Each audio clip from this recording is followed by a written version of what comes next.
Cardtronics UK Ltd and others, v. Sykes and others, Valuation Officers. Final judgment of the Supreme Court.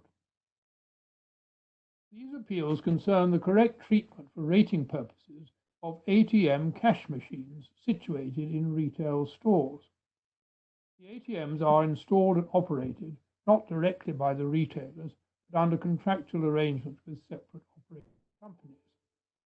The short issue is whether they should be listed and valued as part of the store or treated separately. This raises two main questions. First, whether the sites of the ATMs can properly be identified as separate hereditaments for rating purposes. And secondly, if so, which body was in rateable occupation. Substantial amounts are at stake. These cases are designated as lead appeals, and some 10,000 other cases have been stayed pending our decision.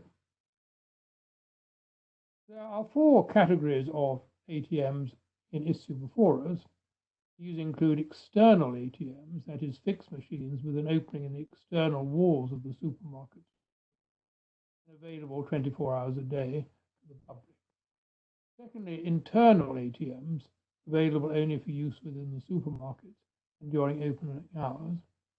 Thirdly, convenience store ATMs, which are found in smaller convenience stores and take up more of the store's working space. And in one case, a movable ATM, that is an internal ATM which can be moved without difficulty. The Valuation Tribunal held that all of the ATMs were separately rateable. The Upper Tribunal, Lands Chamber, held that only the external ATMs were separately rateable. The Court of Appeal held that none were separately rateable. The Supreme Court now agrees with the Court of Appeal and unanimously dismisses the appeal in a judgment given by myself. The reasons in brief are as follows.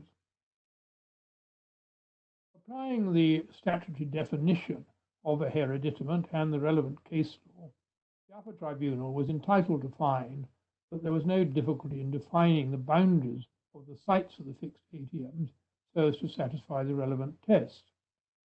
Accordingly, all were capable of treatment as separate hereditaments, with the exception of the movable ATM, which, as they found, had the qualities of, quote, impermanence and stability, close quotes.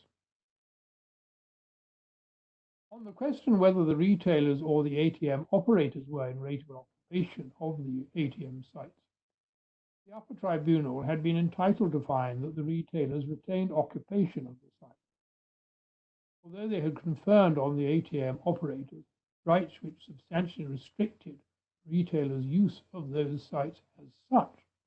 The presence of the ATMs furthered the retailers' general business purposes.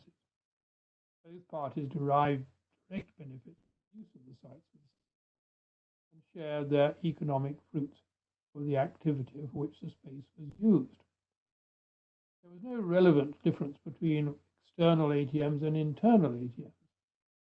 That an external ATM is available to a wider market at all times did not detract from the Upper Tribunal's finding that the retailers remained in occupation of the ATM and that they were no less part of the retailers' business.